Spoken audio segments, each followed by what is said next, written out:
the President of the Republic of the Philippines, His Excellency Ferdinand R. Marcos Jr. This seizure is one of the many examples of the President's administration's sustained and strong drive to stop the entry of illegal goods to our country. It is but the latest proof of the administration's success in defeating smuggling that defrauds our government, harms our economy, and hurts the lives and livelihood of our people.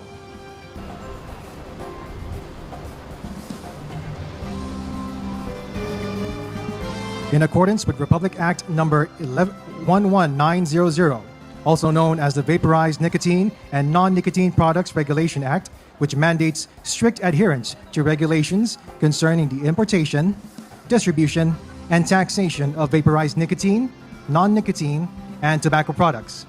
And following the Senate's recent push for stronger enforcement against illegal trade of the said products, the Bureau of Customs has intensified its efforts in collaboration with the Department of Trade and Industry, the Philippine Coast Guard, and other law enforcement agencies to address illicit trade in vaporized nicotine, non-nicotine, and tobacco products more effectively.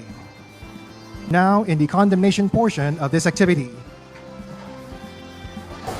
In 2024, over 2.9 million pieces of vape products with an estimated value of 3.26 billion pesos were seized in 10 successful operations.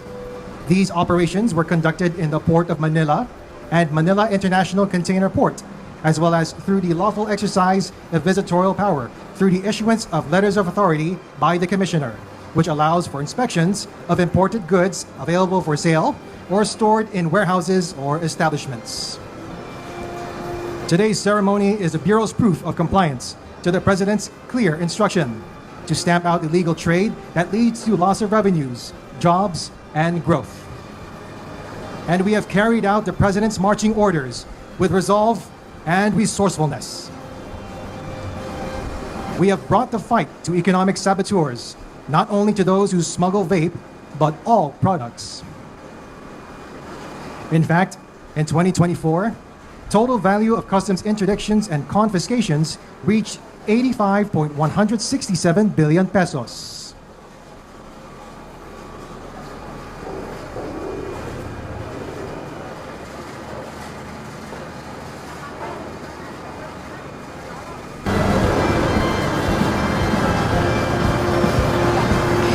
May we invite Finance Secretary Ralph Recto to introduce our guest of honor and speaker.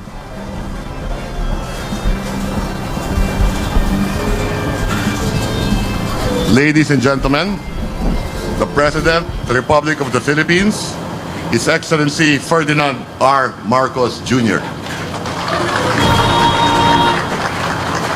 Thank you, Secretary Ralph Recto, for your interview. Please sit down.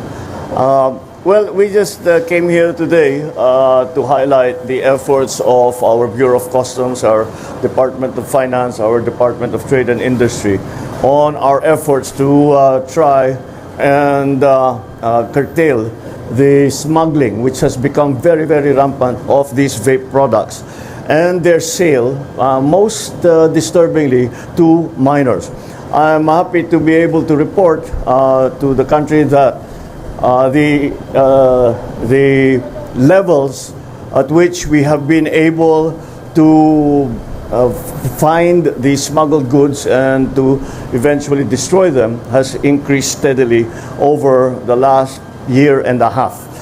I think sa 2023 ang nahuli natin mga 3 billion yata ang halaga.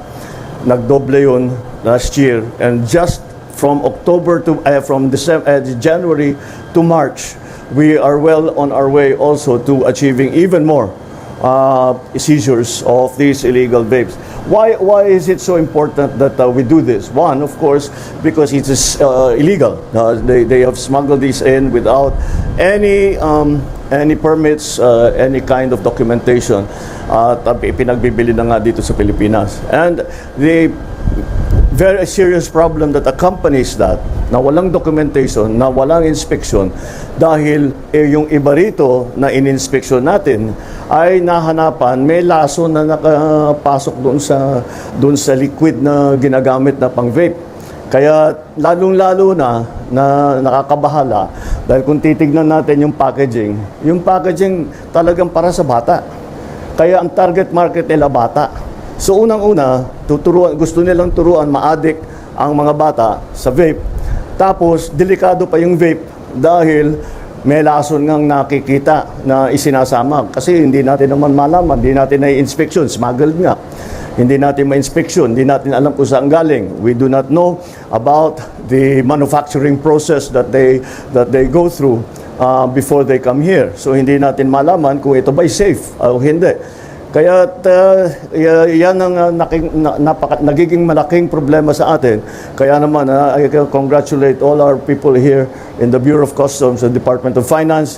I think the BIR is also working hard to do the same thing. Nagsisisure sila, mga warehouse naman ang kanilang naipapasok. So patuloy natin gagawin ito. And I just wanted to highlight the efforts and the dangers that the efforts that we are doing and the dangers that accompany these smuggled vapes.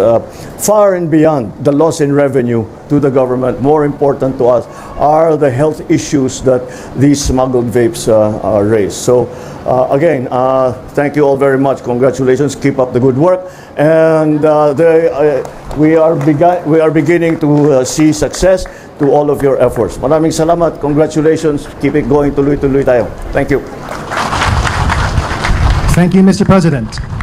May we now request His Excellency to join us for a photo opportunity. May we call on all our BOC officials and honored guests to join His Excellency for a photo opportunity.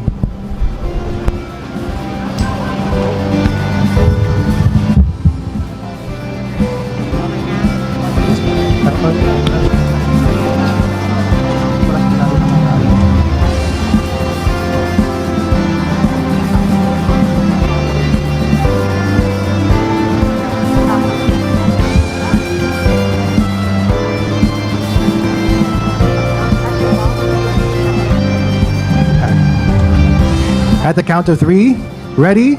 1, 2, 3.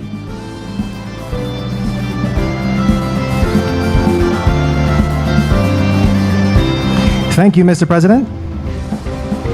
That ends our photo opportunity.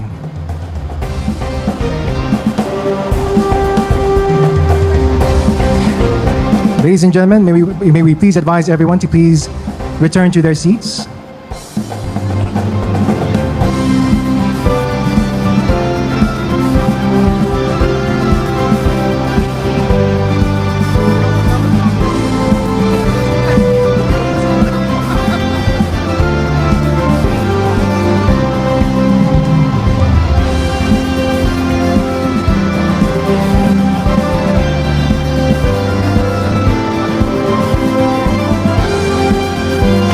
Once again, thank you, Mr. President, for attending this momentous event.